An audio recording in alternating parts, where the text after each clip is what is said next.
예, 오늘은 민수기 19장 1절 10절입니다. 민수기 19장 1절 10절인데 민수기 19장 9절 말씀입니다. 같이 읽겠습니다. 또 정결한 자가 암송아지 죄를 거두어 진영 밖에 정결한 곳에 둘 것이요 또 이스라엘 자손의 회중을 위해 그것을 간직하며 거룩히 구별하는 물에 쓰게 할지니 그것은 죄를 정결하게 하는 것이니라. 예, 그것은 죄를 정결하게 하는 것이니라.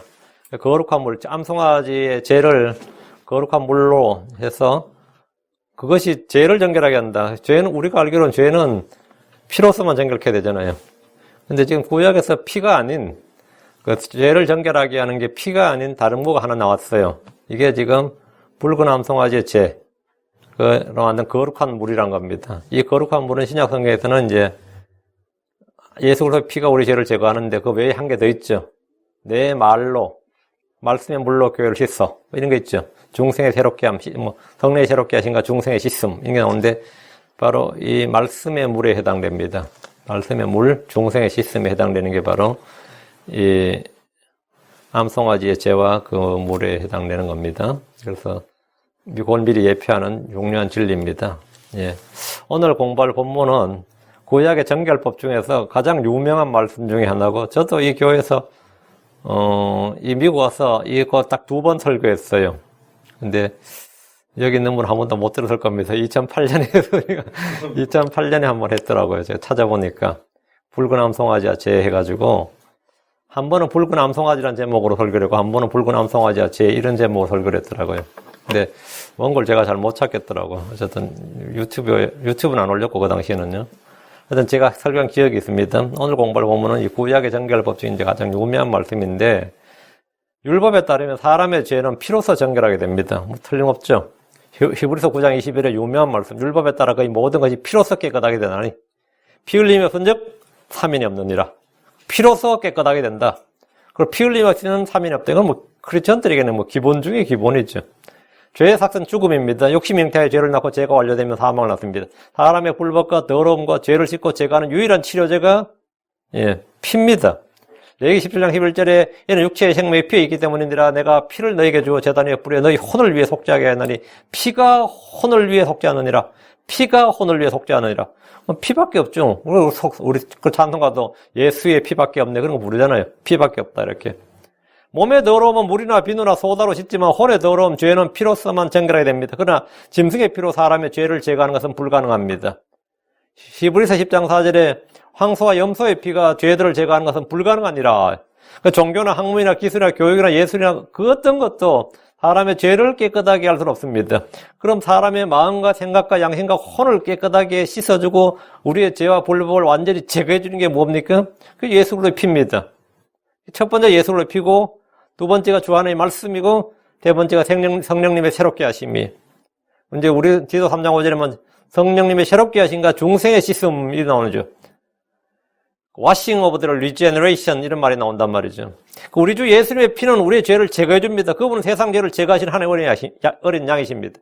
그분은 우리의 유월절 어린 양 그리스도입니다. 그분이 이제 이 세상 끝에 단 한 번 나타나셔서 자신을 희생물로 들어 죄를 제거하셨습니다. 구약의 제사장들이 드리는 희생물로는 결코 죄들을 제거하지 못합니다.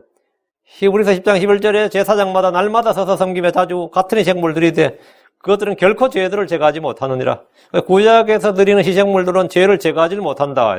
그러나 자신을 희생물로 드리는 우리 주 예수 그리스도의 몸과 그분의 피는 우리의 죄를 완전히 영원히 깨끗이 제거합니다. 씻어주고 제거하고. 요한일서 3장 5절에 그분께서 우리의 죄들을 제거하려고 나타나신 것을 너희가 알거니와 그분 안에는 죄가 없느니라. 주 예수님은 6월절 밤 이렇게 말씀하셨습니다. 마태복음 26장 28절 이것은 죄들의 사함을 얻게 하려고 많은 사람을 위하여 흘린 나의 피고 세상 속언약의 피니라. 많은 죄들의 사함을 얻게 하려고 흘린 피다. 우리는 그분의 피를 통해 구속고 죄들의 용서를 받았습니다. 에베소 1장 7절 그 사랑하는 자 안에서 우리가 그분의 풍성한 은혜에 따라 그분의 피를 통해 구속고 죄들의 용서를 받았도다. 그분의 피를 통해 through his blood 그분의 피를 통해 주목하시고 사람의 죄와 불법은 오직 그분의 피를 통해서만 깨끗하게 제거됩니다. 골로새 1장 14절 그분 안에서 우리가 그분의 피를 통해 구속고 죄들의 용서를 받았도다. 그분 안에서 우리가 그분의 피를 통해 예수의 피가 모든 죄에서 우리를 깨끗하게 합니다. 구약의 율법 아래서 짐승의 피를 제단에 뿌리는 것 외에 죄를 씻기는 것 한 가지가 있었는데 그것이 바로 이 민수기 19장에 붉은 암송아지로 만든 물입니다. 우리 주 예수 그리스도께서는 제자들이 먼저 말씀의 물에 대해서 말씀하셨고 다음 자신의 피에 대해서 말씀하셨는데 계시록 1장 5절에 우리를 사랑하사 자신의 피로 우리의 죄들에서 우리를 씻으셨도다. 자신의 피로 우리를 씻으셨도다. 자, 오늘 본문 말씀을 보겠습니다. 이 물은 피로 속죄받는 성도들이 물로 씻음 받는 것을 말하는데 속죄받은 크리스천들이 말씀의 물로 씻음 받는 것을 보여줍니다. 자, 말씀 1절. 주께서 모세와 아론에게 말씀하여 이르시되 주께서 모세와 아론에게 붉은 암송아지와 죄에 대해서 말씀하셨습니다. 하나님께서 피를 통한 속죄가 아니라 물로 깨끗하게 하는 것에 대해서 말씀해 주셨다는 겁니다. 피를 통한 속죄와 더불어 우리를 씻기는 또 한 가지가 물입니다. 성경에서 물은 말씀의 물과 성례의 물, 이 두 가지, 물 하면 둘 중에 하나입니다. 물 하면 말씀의 물이든지 성령의 물이든지, 뭐 생수의 강이라든지 뭐 너희 속에서 솟아오르는 영원한 생명으로 솟아오르는 샘물이 되라, 우물이 되라, 이런 거는 성령을 가르치는 말이에요. 응? 성령을 가르치는 말이고, 물가에 심긴 나무 이러면 그것도 그 물은 성령을 가르치는 말입니다. 우리 주님께서 말씀하면 말씀의 물 아니면 성령인데 여기서는 말씀의 물이에요. 요한복음 15장 3절에 이제 너희는 내가 너희에게 일러준 말로 깨끗하게 되었으니 너희는 내가 일러준 말로 내가 너희가 한 말로 내가 너희에게 이런 말이 영이요 생명인데 이 말로 너희가 깨끗하게 되었다는 거예요. 지금 제자들이 십자가 이전에 지금 이 말을 들은 겁니다. 내가 너희에게 일러준 말로 깨끗하게 되었다. 그러나 다는 아니니라 해서 가룟유다는 제외였고요. 크리스천들 중에는 물이라고 하면 이 물침례라고 생각하는 분들이 많이 있는데 침례는 모형이지 죄를 제거하거나 깨끗하게 하는 것이 아닙니다. 죄를 씻어주는 것은 주의 피, 주의 말씀, 주의 성령입니다. 제자들은 주의 말씀으로 깨끗하게 되었습니다. 교회는 말씀을 통해 물로 씻음 받습니다. 에베소 5장 26절에 이것은 그분께서 말씀을 통해 물로 씻음으로 교회를 거룩히 구별하고 정결하게 하려 하시며 말씀은 빵이기도 하고 물이기도 합니다. 그래서 말씀이 없을 때 영적 기근과 갈증에 시달리게 됩니다. 2절입니다. 주가 명령한 율법의 규례가 이러하니라. 그 붉은 암송아지와 죄에 대한 그 거룩한 물에 대한 규례입니다. 규례가 이러하니라. 내가 이르노니 이스라엘 자손에게 말하여 그들이 점도 없고 흠도 없고 결코 멍에를 매지 아니한 붉은 암송아지를 내게로 끌어오게 하고 이제 이게 거룩한 물을 만드는 제 첫 재료가 뭐냐면 붉은 암송아지. 점도 없고 흠도 없고 멍에를 매지 않는 붉은 암송아지. 주님 모세와 아론에게 붉은 암송아지에 대한 규례를 주셨습니다. 이 암송아지는 하나님께서 아브라함에게 언약을 맺을 때 바치게 한 그 제물입니다. 주님께서 아브라함에게 나를 위하여 3년 된 암송아지와 3년 된 암염소와 3년 된 순양과 비둘기와 집비둘기 새끼를 취하라 이렇게 말씀하셨습니다. 신명기에는 정체불명의 사망자가 있을 때 그 죽은 자의 시체에서 가장 가까운 도시에 있는 장로들이 아직 부리지 않고 멍에를 매지 않은 암송아지 한 마리를 취하라고 하셨습니다. 인적이 없는 골짜기로 내려가서 목을 꺾어서 죄를 속죄해야 됩니다. 성경에서 암송아지는 어린 양과 더불어 속죄에 사용되었습니다. 암송아지의 다른 용례를 찾아보면 삼손이 자신의 아내를 내 암송아지 이렇게 말했고 이집트를 심히 아름다운 암송아지 같다고 말하며 배교한 이스라엘을 뒤로 물러서는 암송아지 같이 뒤로 물러섰도다 이렇게 말합니다. 에브라임은 길들인 암송아지라고 나옵니다. 이스라엘 백성들은 걸핏하면 금으로 된 송아지를 만들어 제사를 지내고 숭배하기를 좋아했습니다. 출애굽 때 광야에 생한 첫 번째 우상 숭배 역시 금으로 송아지를 만들어서 출애굽기 32장 4절에 오 이스라엘아 이것들이 너를 이집트 땅에서 인도하여 낸 내 신들이니라 이렇게 외쳤습니다. 주님은 이들에게 붉은 암송아지를 통해 경계와 교훈을 주시며 동시에 장차올 진리를 예표합니다. 지금 본문에는 점도 없고 흠도 없는 오직 멍을 매지 아니한 붉은 암송아지를 끌고 오라고 합니다. 양이 아니라 암송아지를 끌고 오라고 그랬어요. 암송아지는 백성들이 끌고 와야 됩니다. 이 암송아지는 다른 제물들처럼 성막이나 성전 제단이 아니라 진영 밖으로 끌고 갑니다. 이 부분은 우리 주님께서 고난당하실 모습을 그대로 보여주는 밑그림입니다. 특히 붉은 암송아지라고 말함으로써 우리 주님이 온 세상에 죄를 짊어지신 채 피를 흘리는 모습을 보여줍니다. 이스라엘 율법에는 암송아지 털 중에 2개 이상의 검은색이나 흰색이 보여도 제물에 쓰지 못한다고 합니다. 이건 이제 이스라엘 구전율법이죠. 전신이 온전히 붉은 그런 암송아지를 골랐던 겁니다. 첫사람 아담은 붉은 흙에서 나왔습니다. 아담이라 이름 자체가 아담 이게 붉은이란 뜻입니다. 붉은이란 뜻이에요. 점도 없고 흠도 없다는 것은 우리 주님의 죄 없는 순결함과 완전성을 말합니다. 아직 멍에를 매지 않았다는 것은 누군가의 강요나 강제에 의해서가 아니라 주님께서 자발적으로 자원해서 헌물, 희생물이 되셨다는 걸 말합니다. 또 죄의 짐에 눌려본 사람이 없는, 그 죄를 알지도 못하는 예수 그리스도를 보여주는 겁니다. 하지만 주님은 백성들에게 끌려와서 재판장으로 나왔고 십자가에 못 박히셨습니다. 3절입니다. 너희는 그것을 제사장 엘라살에게 줄 것이요, 그는 그것을 진영 밖으로 끌고 와서 사람을 시켜 자기 얼굴 앞에서 그것을 잡게 할지니라. 이거 독특한 말이죠. 그것을 제사장 엘라살에게 줄 것이요, 그는 그것을 진영 밖으로 끌고 가서 그 제사장, 그 예수님께서는 대제사장 앞에서 판결을 받고 제사장으로 넘어가서 그 사람들 그것을 진영 밖으로 끌고 가서, 예수님 진영 밖으로 끌려가셨죠. 사람을 시켜, 예, 빌라도 군사들이죠. 자기 얼굴 앞에서 그것을 잡게 할지니라. 예수님 그렇게 죽으셨어요. 이스라엘 장로들과 제사장들 앞에서 죽으셨죠. 그것을 잡게 할지니라. 백성들에 끌려온 붉은 암송아지는 제사장 엘라살이 받아서 진영 밖으로 끌어내었습니다. 대제사장 아론이 하는 일이 아니고 엘라살이라고 되어 있어요. 당대 대제사장은 분명히 아론이었습니다. 1절에서 백성들이 붉은 암송아지를 모세와 아론 앞으로 끌고 오게 하셨습니다. 그럼에도 불구하고 붉은 암송아지는 대제사장 아론이 아니라 제사장 엘라살에게 올 것이요, 이렇게 말씀하십니다. 우리 주님은 대제사장 가야바의 관저로 끌려오셨고 제사장들의 손에 잡혀 죽임을 당했습니다. 그는 그것을 진영 밖으로 끌어내어, 이 말씀. 자, 가야바죠? 자, 가야바가 아니죠. 엘라살이죠? 그는 그것을 진영 밖으로 끌어내어, 이 말씀에 주목하시고, 진영 밖은 소의 고기와 가죽과 똥을 불로 태우는 곳입니다. 진영 밖은 죄를 버리는 곳입니다. 진영 밖은 죄인들을 처형하는 곳입니다. 진영 밖은 부정한 자들의 거처로 문둥병자들이 병이 있는 날 동안 살아야 하는 곳입니다. 진영 밖은 백성들의 저주를 받은 자를 끌어내서 회중들이 그의 머리에 손을 얹고 돌로 치는 곳입니다. 전염병이나 기타 질병, 나병이나 유출병이 있거나 죽은 자들로 더럽게 된 자는 진영 밖으로 내보내게 되어 있었습니다. 모세의 누이 미리암이 주의 징계를 받아 나병에 걸렸을 때 1회 동안 진영 밖에 갇혔습니다. 진영 밖은 살인자를 처형하는 장소였습니다. 성경이 말하는 진영 밖이 어떤 곳인지 감이 잡히죠. 성경에서는 진영 밖 하면 진영 밖, 성문 밖이란 말이 어떤 곳이다, 진영 밖이라는 뜻이 뭔지 딱 잡힐 겁니다. 붉은 암송아지는 성막이 아니라, 제단이 아니라 진영 밖으로 끌려가서 죽임을 당했습니다. 부정한 자들을 격리하고 가두고 죄인들을 죽이는 처형 장소가 바로 진영 밖입니다. 우리 주님은 진영 밖에서 처형을 당했습니다.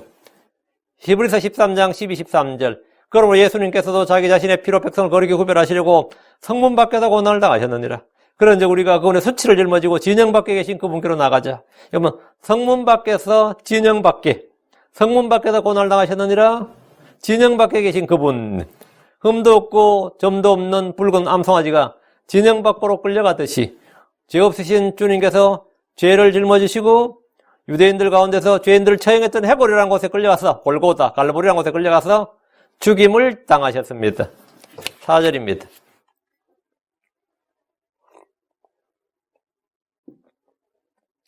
제사장 엘라살은 자기 손가락에 그것에 피를 찍고 회중의 성막 앞에서 똑바로 그것에 피를 7번 뿌리며, 암송아지들은 단지 죽임을 당한 것이 전부가 아닙니다. 피를 흘려야 했습니다.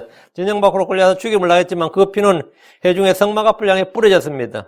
십자가에서 흘린 주님의 피는 자신을 회중 밖으로 끌어내어 죽인 바로 그들을 위한 것이기 때문입니다. 피 흘리며 피는 죄의 사함이었습니다. 육체의 생명은 피에 있습니다. 피는 혼의 속죄를 위해 있는 것입니다.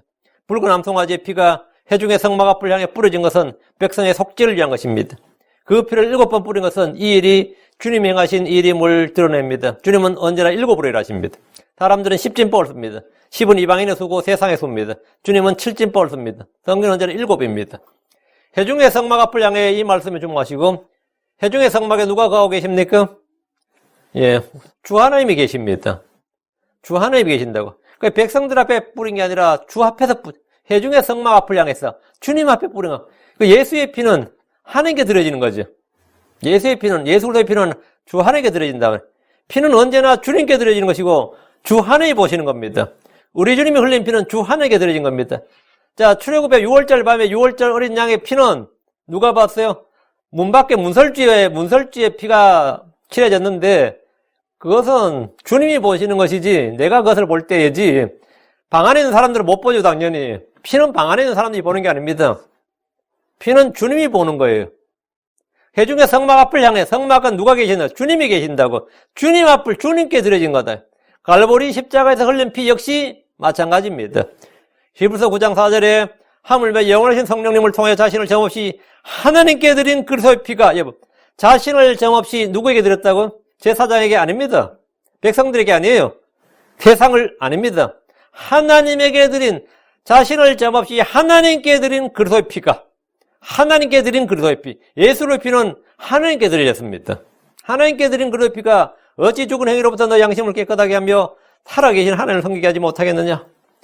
엘르아살은 자신의 손가락에 피를 찍어서 회중의 성막을 향해 뿌렸는데 이것은 우리 주 하나님이 받으시도록 하기 위해서인 겁니다. 백성들이 받는 게 아니라 하나님께 드려지는 겁니다. 손가락은 성령을 예표합니다. 손가락은 하나님의 손가락, 하나님께서 손가락으로 벽에 글씨를 쓰셨죠. 벨사살의 왕국에 벽에 글씨셨다고. 주님의 손가락, 하나님의 권능, 하나님의 일하심인데 성령의 사역을 말합니다. 성령께서 이 성경을 기록하셨다. 주의 손가락으로 쓴 이 글이란 말이죠. 누가복음 11장 20절에 그러므로 내가 하나님의 손가락으로 마귀들을 내쫓으면 분명히 하나님의 왕국이 너에게 임하였느니라. 자, 하나님의 왕국이 우리에게 임했다. 하나님의 왕국은 성령에서 의와 화평과 기쁨이다 말이에요. 성령 하나님의 왕국. 그래서 내가 하나님의 손가락으로 마귀들을 내쫓으면 분명히 하나님의 왕국이 너에게 임했다. 우리는 성령이 임했는 거죠. 예, 성령이 임한 겁니다. 하나님의 손가락이 이 표현, 하나님께서 일하시는 손가락. 예, 주의 사역인데 성령의 사역입니다. 예, 성령의 사역이에요. 붉은 암송아지 피가 제사장 엘르아살의 손가락을 통해서 뿌렸단 말이죠. 우리 주 예수님의 피는 누가 뿌려? 성령님을 통해서 드려지는 겁니다. 이 땅 갈보리에서 주님께서 흘리신 피가 어떻게 저 하늘에 지성소로 하나님의 그게 뿌리지냐? 성령을 통해서만 가능한 일이지. 그 당시 가야바가 뿌리겠어요? 아니면 누가 뿌려요? 응? 안나스가 뿌리겠어. 그건 말이 안 되는 거죠. 붉은 암송아지의 피가 제사장 엘르아살의 손가락을 통해서 뿌려진 것은 우리 주님의 피가 영원하신 성령을 통해서 뿌려진 것임을 말해줍니다. 그리고 우리 이 성령을 통해서 뿌려진 거예요.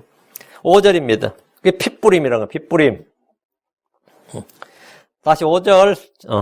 그 암송아지를 자기 눈앞에서 태우게 하되, 이제 피는 뿌렸고 죽었죠. 피 뿌렸다 면 죽었단 말이죠. 그 암송아지를 자기 눈앞에서 태우게 하되 그것의 가죽과 고기와 피와 똥을 태우게 하고, 붉은 암송아지는 모두 다 태워졌습니다. 그 가죽과 고기와 피와 똥을 모두 태웠습니다. 이는 우리 주님의 죽으심이 단지 몸의 고통과 죽음만이 아니라 혼이 지옥의 불 속에다 던져지는 걸 예표합니다. 주님 우리의 번제 헌물이셨습니다. 왜 다 태우게 했느냐? 그냥 죽인 게 마음 됐지. 죽이고 피 흘렸고 그럼 이제 그냥 묻어주면 될 거 아니에요. 응? 근데 그게 아니라 다 태우겠단 말이죠. 주님은 우리의 번제 헌물이셨다. 번제 헌물. 주님은 자신이 땅의 심장부에 들어갈 것임을 말씀하셨습니다. 땅의 심장부에 들어간다. 이 말이 뭐예요? 땅의 심장부에 들어간다는 말이 요셉의 동굴 무덤에 들어간다는 말은 아닐 거 아니에요. 몸은 동굴 무덤에 들어갔죠. 주님께서 요나의 표적을 말하면서 요나가 땅의 심장부에 고래배 속에 참 3일 밤 3일 낮이 자신은 땅의 심장부에 3일 밤 3일 낮이 있는다고 하셨잖아요. 마태복음 12장 40절에. 땅의 심장부라고 하는 지옥이죠. 자신의 혼이 지옥에 들어갈 것임을 주님께서 미리 말씀하신 겁니다. 이런 진리는 대부분의 교회에서 거의 선포되지 않는 진리고, 이제 이런 거 말하면 또 유단인가 하고 이제 또 저 교회도 유단인가 싶단 말이죠. 대부분의 개신교회는 물론 난 개신교회 장로교회나 이런 데서 예수님이 지옥에 갔다고 안 가르치는 거나 이해를 해요. 그들 성경에도 그렇고. 근데 이 킹제임스 성경을 사용한다는 이 독립침례교회나 이 킹제임스 성경을 외치는 이 크리스천들이, 또 목회자들이 예수님이 죽어서 혼이 지옥에 갔다고 할 때 성도들이 이제 진짜 예수님이 지옥 가셨어요. 그러면 목사도 좀 당황스러운 거야. 목사님 당황하셨어요. 야. 응? 목사님 당황하셨습니까? 그러니까 이 얼버무리다가 거기서 지옥은 지옥이 아니라 음부나 낙원이지 문자 그대로 불타는 지옥이 아니다. 예수님이 문자대로 불타는 지옥에 가신 게 아니다. 응? 이렇게 주장을 합니다. 제가 지난주에 우연찮게 어떤 이 킹제임스 성경 쓰는 목사 설교를 듣게 됐어요. 우연찮게. 그게 뭐냐면, 예수님이 지옥을 가셨는 건 인정하는데, 거기서 말한 지옥은 지옥이 아니라 아브라함의 품 낙원이다. 이제 그러면서는 물론 아브라함은 낙원도 가셨죠. 예수님은 천사들에게도 그 영들에게도 말씀을 전파하셨으니까 타타루스에도 가셨고 감옥에 있는 영들에도 전파하셨으니까 예수님은 혼이 지옥에 갔다가 낙원 갔다가 그 감옥에 있는 영들에 갔다가 거기 혼들을 데리고 셋째 하늘로 올라가셨지. 응? 근데 그 지옥은 우리가 문맥적으로 알 수 있는 거라는 거예요. 지옥은 문맥적으로 아브라함의 품인지 불타는 지옥인지 알 수 있다. 그게 말이 돼. 지옥은 지옥이지 지옥이 무슨 아브라함의 품이야. 응? 근데 왜 그런 말이 나냐? 그렇게 해서 이 개역 성경에서 지옥을 지옥으로 번역을 못하고 음부라고 번역한 거예요. 예. 지옥으로 번역하면 꼼짝없어. 그러니까 음부라고 번역하면 어떻게 되는 거예요? 음부 속에 뭐가 되는 거죠? 지옥도 있고 아브라함의 품도 있고 이 감옥에 있는 걸 타타로스도 있는 게 되는 거지. 그래서 이 개역 개정을 이번에 나올 때 개역 개정에서는 전부 다 스올로 번역했어요. 구약은 다 스올로. 스올이라고 하면 무덤도 되고 음부도 되는 거예요. 근데 킹제임스는 그렇게 안 돼 있습니다. 지옥은 지옥이에요. 그냥 헬은 헬이고 그레이브는 그레이브예요. 그러면 야곱이 음부로 갔다. 야곱이 킹제임스 성경에 히브리 성경에는 야곱은 스올로 갔다 이거야. 근데 우리는 무덤으로 갔다 번역되어 있죠. 무덤이지 그거는. 야곱은 자기 몸을 말한 거예요. 자기 혼은 당연히 지하 낙원으로 갔죠.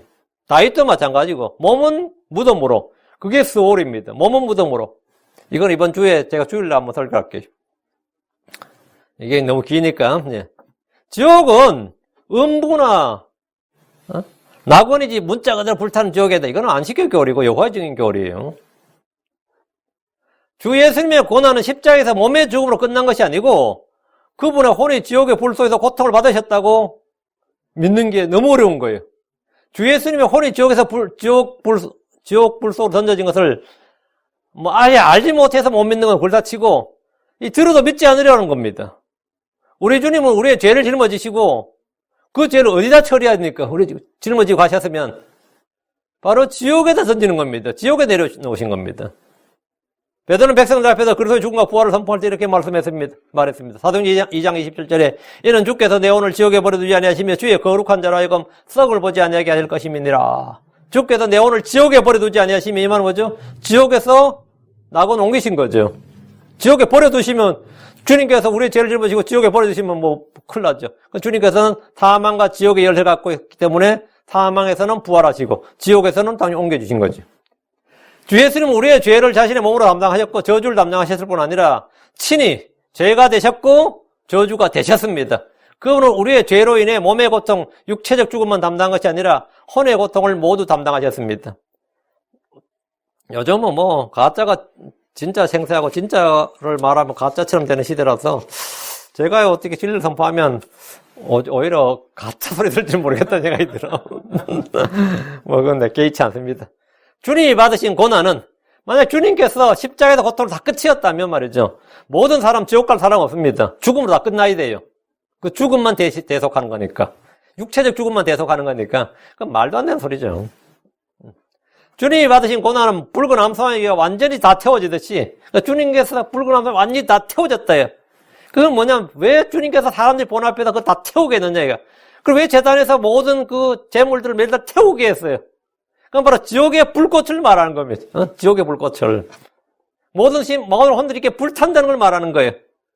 그 주님께서 완전히 그렇게 태워졌단 말이에요. 그리고 주님의 심판은 완전하고 자신이 완전한 그 죽음, 완전한 심판을 받았다 이거예요. 그래서 우리가 지옥에 안 가는 거죠. 주님은 주님이 받은 심판은 철저하고 완전한 것이고, 하나님께서 부으신 그 경로의 잔을 주님이 다 받으신 겁니다. 그 경로의 잔이 단지 십자가의 고통으로만 그게 아니고, 지옥까지죠. 주님의 몸은 채찍에 맞으시고, 가시에 찔리시고, 모시에 박히시고, 창에 찔리시고, 이거 뭐죠? 몸이라고.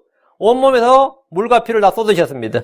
주님은 붉은 암송아지를 태우는 제물로 쓰심으로써 장차 예수로께서 그와 같이 고난당하신다는 걸 보여주신 겁니다. 우리의 죄를 속하기 위해서 흠없고 점없는 어린 양의 피와 흠없고 점없는 붉은 암송아지와 같은 희생만이 유일한 길임을 알려주고 있습니다. 이것이 바로 대속입니다.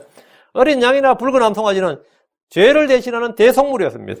대속물의 죽음과 피와 태워지는 것 등을 통해서 우리가 받아야 할 형벌이 무엇이고 우리의 죄값이 무엇인지를 알 수 있습니다. 죽음으로 끝이 아니다 이거예요. 태워진다요. 불타는, 그게 지옥이란 말이죠. 대성물에 가해지는 어떤 것은 본래 우리 자신이 감당해야 할 것들이었습니다. 죽임을 당하고 피를 흘리고 태워지는 붉은 암송아지와 십자가에 못 박힌 예수 그리스도를 볼 때 우리 자신이 하나님 앞에서 어떤 진노와 벌을 받아야 할 죄인인지 분명하게 깨달을 수 있습니다. 예수 그리스도는 하나님께서 우리에게 주신 대성물입니다. 주님이 합법적으로 기쁘시게 받으시는 유일한 대성물입니다. 고로 주 예수님의 죽으심을 통해 우리의 죄값이 지불되었고 주님의 피를 통해 우리의 죄가 깨끗이 씻음을 받았고 주님의 고난과 지옥의 던져짐을 통해서 우리는 죄의 권능으로부터 사망의 권능으로부터 해방된 겁니다. 이 사실을 믿는 자는 복된 자들입니다. 이 사실을 믿는 자는 복된 자들입니다. 6절입니다. 제사장은 백향목과 우슬초와 주홍색 실을 취해 암송아지를 태우는 불 가운데 그것을 던질 것이며 붉은 암송아지를 태울 때 그 속에 함께 던져 넣어야 할 것들이 있습니다. 백향목, 우슬초, 주홍색 실. 이거죠. 백향목, 우슬초, 주홍색 실인데 이 실에서 나병 환자가 깨끗하게 될 때 쓰는 것들입니다. 나병 환자가 깨끗하게 될 때 쓰이는 것들이 레위기 14장 3절에 7절에 보면 제사장은 진영으로부터 나가서 볼지니 보라 그 환자에게서 나병이 나왔으면 제사장은 명령하여 정결하게 될 자를 위해 살아있는 정결한 새 2마리와 백향목과 주홍색 실과 우슬초를 가져오게 하고 제사장은 또 명령하여 그 새 한 마리는 흐르는 물에서 질거 안에서 잡게 할지니라. 살아있는 새에 관하여 들은 제사장이 그 새와 백향목과 주홍색 실과 우슬초를 가져다가 그것들과 그 살아있는 새를 흐르는 물 위에서 잡은 새의 피에 담가 나병에서 정결하게 된 자들에게 될 자들에게 7번 뿌려 그를 정결하다 선언하고 그 살아있는 새는 빈 들판에 놓아줄지니라. 자, 보십시오. 나병은 불치병으로 죄의 특성과 죄의 속성을 가장 잘 드러내는 병입니다. 그런데 나병이 깨끗하게 될 때 새 2마리를 잡아다가 한 마리는 잡고 한 마리는 피를 흘린 후에 그 피와 더불어 백향목과 주홍색 실과 우슬초를 가져다가 나병 환자에게 7번 뿌립니다. 이로써 깨끗하게 나았음을 입증했습니다. 죽은 새는 죽은 몸을 예표하고 살아서 놓아주는 새는 새롭게 된 나를 예표합니다. 옛사람과 새사람, 십자가 부활을 각각 보여주는 겁니다. 붉은 암송아지가 불태워지는 곳에 백향목과 우슬초와 주홍색 실을 던져 함께 태운 것은 나병 환자같이 죄로 인해 더럽혀진 우리가 정결하게 되었음을 가르쳐주는 겁니다. 죽은 우리가 새 사람이 되었다 이거. 솔로몬이 식물을 논하면서 백향목과 우슬초에 관해 논했다. 백향목에서 우슬초까지 이거네. 백향목에서 우슬초까지 이 말은 지금으로 말하면 알파에서 오메가까지 처음부터 끝까지 영어로 하면 A to G, A에서 G까지 이 말이에요. 백향목에서 우슬초까지 논했다면 식물에 가서 전부 다 이 말입니다. 이는 세상의 모든 걸 논했다 이 말입니다. 예수님은 세상의 모든 죄를 다 지고 하셨습니다. 백향목에서 우슬초까지 하면 가장 큰 자로부터 가장 낮은 자까지, 가장 작은 자까지, 가장 높은 자에서 가장 비천한 자까지, 백향목에서 우슬초까지. 그럼 인류 전체를 다, 백향목에서 우슬초까지가 식물 전체 다. 그러면 사람을 치면 가장 큰 자로부터 가장 작은 자까지, 가장 나이 든 자부터 가장 어린 자까지, 모든 자 다, 모두를 말해요. 모두를. 한마디로 알파 오메가에 처음부터까지 시작과 마지막까지. 예수님은 세상의 모든 죄를 다 지고 하셨다요. 아유, 얼굴은 나았는데 손은 아직 안 나왔어요. 이러면 어때요? 나병인데 얼굴하고 어딘 좀 나았는데 아직 일부분은 덜 나았습니다. 그런 건 없어요. 나으면 다 낫는 겁니다. 주님께서 우리 죄를 사하실 때, 우리를 정결하게 하실 때, 아직은 조금 미진하다, 조금은 죄가 좀 찌꺼기가 좀 남았다, 그런 건 없어요. 완전한 죽음, 완전한 부활. 내가 살아남고 완전한 새 사람이지. 완전한 새 사람. 예. 완전한 새 사람이에요. 붉은 암송아지 함께 태워진 것들은 우리의 모든 걸 다 태웠고, 옛사람에 속한 모든 것을 십자가에 다 못 박았다, 이거예요. 백향목같이 좋은 거는 못 박으면 안 되는데 싶은 게 아니고, 내가 십자가에 못 박혔다 할 때는 내가 버리기 싫은 어떤 것까지 있을지 몰라도 그것까지 다, 하나님 나의 나쁜 것만 좀 버리고 내가 좋아하는 것들은 십자가에 처리하시면 안 됩니다. 그게 아니에요. 내가 죽을 때는 내가 전부 싹 다 너싱이 되는 것처럼 내가 십자가에 못 박힐 때는 나의 육신과 정력에 속한 모든 것이 다 십자가에 못 박히는 것이지. 그래서 내 그 좋은 성품은 타고난 그 좋은 성품은 안 버렸으면 좋겠는데, 그건 안 죽었으면 좋겠는데, 그런 건 없어요. 다 죽는 겁니다. 나의 자랑거리도 죽고, 나의 좋은 것, 나의 아름다운 것, 내가 뽐내고 싶은 것, 이런 것까지 다, 나의 수치스러운 것, 죄의 더러움만 제거되는 게 아닙니다. 십자가에서 나는 전인적인 죽음을 맞는 겁니다. 완전한 죽음을. 내 옛사람은 완전한 죽고, 완전 새 사람이 되지, 일부 죽고, 일부 살아, 이런 거는 그런 건 없어요. 예. 주홍색 실은 우리의 죄를 표현할 때 주홍 같다 그러죠. 그 주홍색 실이고요. 7절입니다. 그 뒤에 제사장은 자기 옷을 빨고 자기 살을 씻은 뒤에 옷을 빨고 다음 살을 씻는다. 살을 씻는다 이 말은 몸을 씻는다 이 말이죠. 자기 살을 씻은 뒤에 진영에 들어갈지니 제사장은 저녁까지 부정하리라. 제사장은 붉은 암송아지 피를 뿌린 후에 자기 옷을 빨고 목욕하고, 자기 살을 씻는다는 말은 이제 우리 요즘 하면 샤워한다는 말이죠. 목욕한다는 말이죠. 목욕한 뒤에 진영에 들어가야 합니다. 암송아지를 태운 사람 역시 자기 옷을 빨고 목욕을 해야 됩니다. 이것은 무엇을 말하느냐? 예수를 재판하고 십자가에 못 박는 형을 집행한 이들은 그 죄에 대해 깨끗하지 않습니다.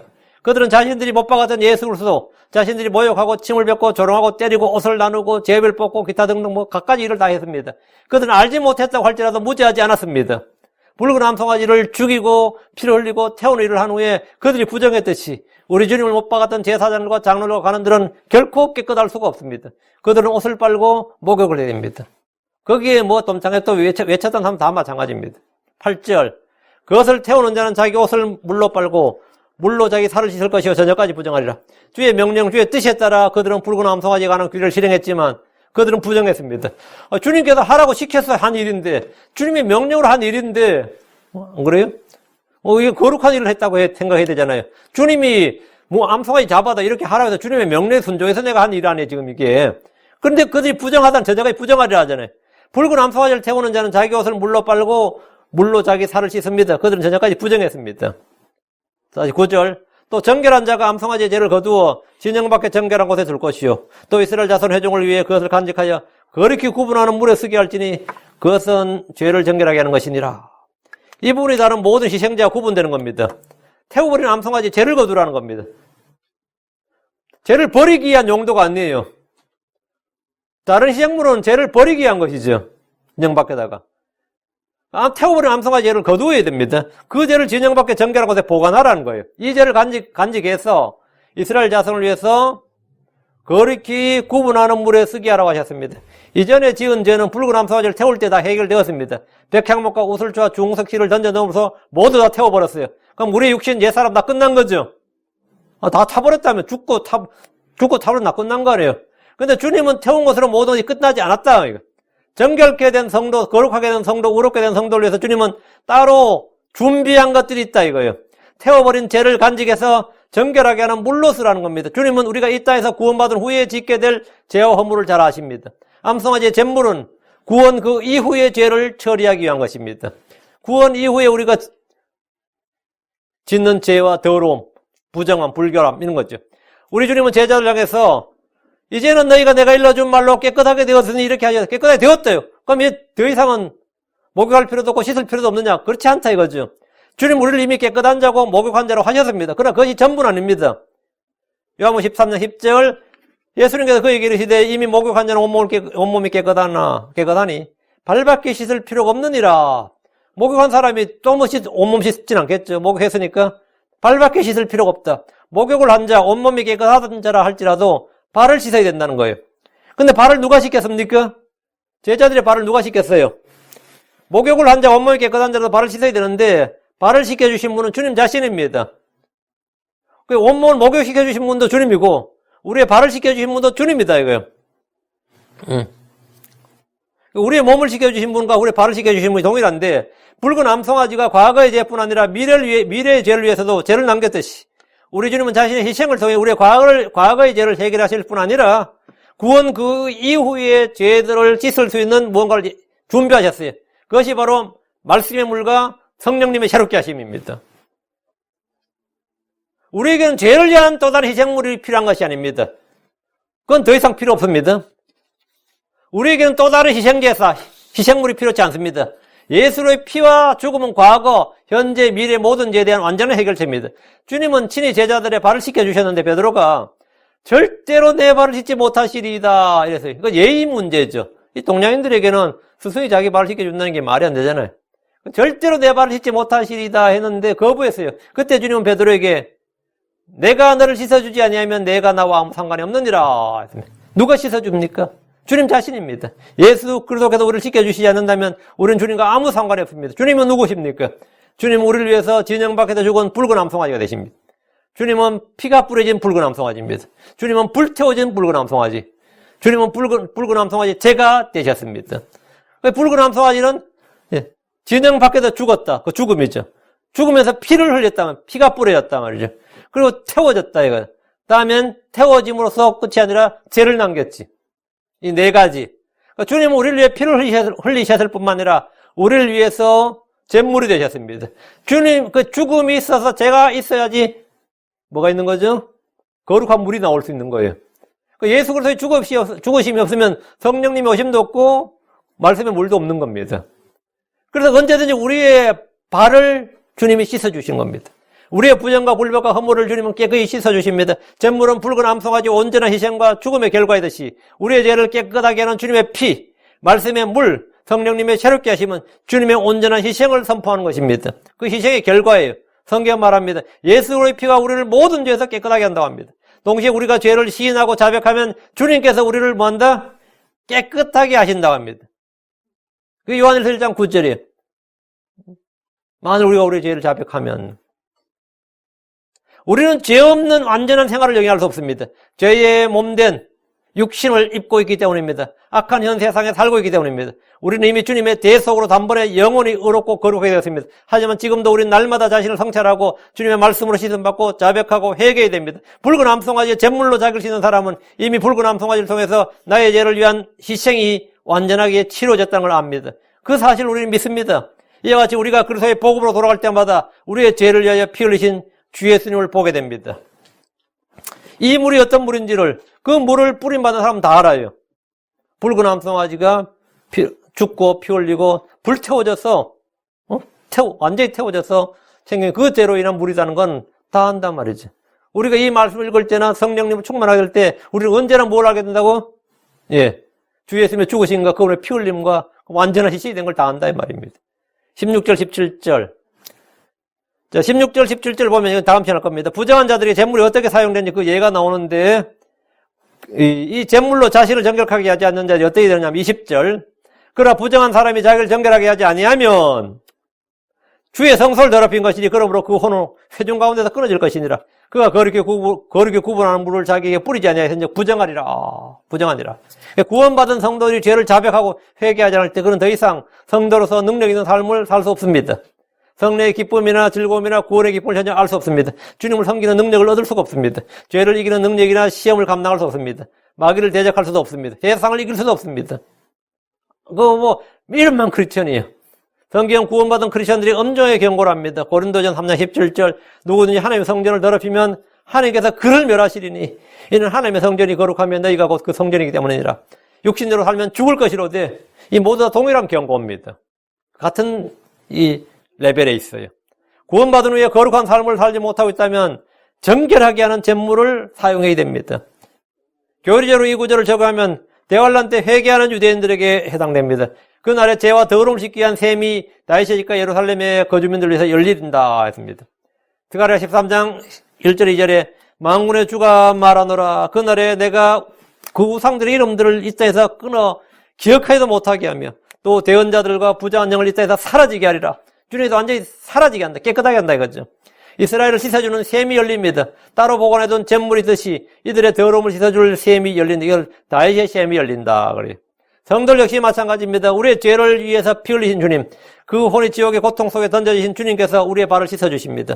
만일 자꾸만 반복되는 어떤 죄 때문에 괴롭다면 이미 그 죄들을 위해서도 피 흘리신 주 예수님을 깊이 생각하십시오. 주님이 우리를 정결하게 하시는 물을 주 예수님을 기억하십시오. 말씀의 물로 우리를 씻어주신다는 사실을 기억하고 꾸준히 말씀을 읽고 묵상하고 그 말씀을 깊이 생각하고 그것만으로도 충분합니다. 깊이 생각하는 것만으로도 내 혼과 양심이 깨끗해집니다. 정결하게 돼요.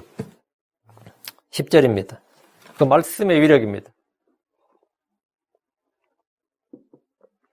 10절 암송아지의 죄를 거두는 자는 자기 옷을 빨가시며 저녁까지 부정하리니 그것은 이스라엘 자손과 그들 가운데 모은 사구인에게 영원한 법규가 되리라. 암송아지 죄를 거두는 자는 자기 옷을 빨아야 됩니다. 죽은 암송아지의 사체를 태운 죄와 접촉이기 때문에 그도 부정하게 된 겁니다. 송아지를 잡는 사람이나 송아지를 불태운 사람이나 송아지에 죄를 거둔 자나 송아지에 죄로 만든 물을 뿌리거나 만진 자가 모두 저녁까지 부정하게 됩니다. 사체에 관련된 일을 한 모든 사람이 다 부정하게 되기 때문에 자기 옷을 빨고 저녁까지 부정하게 되는데 이것은 이스라엘 자손과 그들 가운데 머무는 타국인에게 영원한 법규가 됩니다. 이렇게 만들어진 암송아지 죄로 만든 물은 더러움을 깨끗하게 하는 정결한 물이 됩니다. 이것은 속죄의 원리입니다. 예수님을 십자가에 못 박은 자들은 모두 부정한 자들입니다. 그분을 장사 치른 자들도 율법에 따라 부정한 자입니다. 요셉이나 니고데모는 십자가에서 주님을 내려 동산 무덤 안에 두었는데 그들은 부정하게 되었습니다. 거룩하신 예수님의 몸을 만졌는데 거기에 알로에 넣고 향료 넣고 고운 아마포를 받았는데 어쨌든 사체를 만진 거예요. 부정하게 됐습니다. 요셉도 부정하게 되었고 니고데모도 부정하게 됐어요. 부정하게 됐다. 그러나 그들은 자신들이 부정하게 된 그분으로 말미암아 그 예수 그리스도로 말미암아 뭐가 됐다? 죄사함과 죄가 되고 정결하게 됩니다. 이게 완전히 역설이죠. 그분의 죽음과 그분의 피를 통해서 모든 사람들이 깨끗하게 되고 거룩하게 됩니다. 이것은 이스라엘 자손과 그들 가운데 거하는 타국인을 구분하지 않습니다. 복음의 신비는 이 예수 그리스도, 이 복음의 신비, 이 말씀의 신비 또는 믿음의 신비, 이 신비란 거든 말이죠. 이스라엘 가운데 머무는 타국인뿐 아니라 멀리 떨어진 이방인들에도 동일한 효력을 발휘합니다. 로마 1장 16절에 내가 그리스도의 복음을 부끄러워하지 아니하노니 이는 그 복음이 믿는 모든 자를 구원에 이르게 하는 하나님의 권능이기 때문이니라. 그 복음이 믿는 모든 자는 유대인 이방인을 구분하지 않습니다. 남녀노소 구분하지 않아요. 큰 자나 작은 자를 구분하지 않습니다. 믿는 모든 자를 구원에 이르게 하는 하나님의 권능이기 때문이라. 복음은 외모를 구분하지 않는다. 인종과 성별과 지위, 직업 어떤 것도 구분하지 않는다. 먼저는 유대인에게 또한 그리스인에게다. 유대인 하면 히브리인 유대인이죠. 그리스인 하면 이거는 이방인 이 말입니다. 유대인과 이방인 말이에요. 주 예수님을 십자가에 못 박는 일에는 유대인과 이방인이 모두 참여했습니다. 그분의 대속의 사역은 유대인과 이방인 사이의 차별이었습니다. 유대인들이 예수님 못 박아 죽였다고 그러지만 사실은 유대인들이 빌라도의 손을 빌어 헤롯한테도 보냈고 빌라도한테 보냈어요. 그 유대인과 이방인 빌라도 전부 다 힘을 합쳐 손을 맞잡고 예수님을 죽인 데는 참여했습니다. 참여했어요. 모두 참여했어요. 그분의 대속 사역 역시 유대인과 이방인 사이에 차별이 없습니다. 로마 10장 12절에 이는 유대인과 그리스인 사이에 차별이 없기 때문이라. 유대인과 그리스인 사이에 뭐가 차별이 없다. 이 구약의 율법 아래서는 있을 수 없는 말이에요. 그러나 예수 그리스도 은혜 아래서는 이게 차별이 있다 그러면 그건 이단이에요. 가짜예요. 차별이 없다 이거예요. 구원받는데 차별이 없고 믿음에 차별이 없고 하나님 아들들이 되는데 차별이 없고 상속자가 되는데 차별이 없고 성령을 받는데 차별이 없다. 차별이 없다. 하나님의 복을 받는데 차별이 없다. 얘는 유대인과 그리스인 사이에 차별이 없기 때문이니라. 할례나 무할례자 사이에 차별이 없다. 남자 여자 사이에 차별이 없습니다. 오히려 여자들이 복을 더 많이 받았죠. 부자와 가난한 자 사이에 차별이 없다. 가난한 자도 예수 잘 믿었습니다. 큰 자나 작은 자도 잘 믿었어요.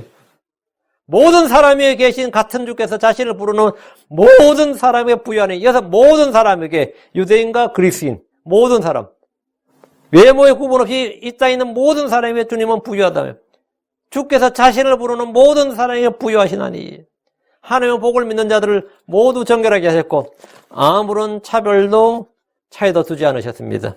아무런 차별도.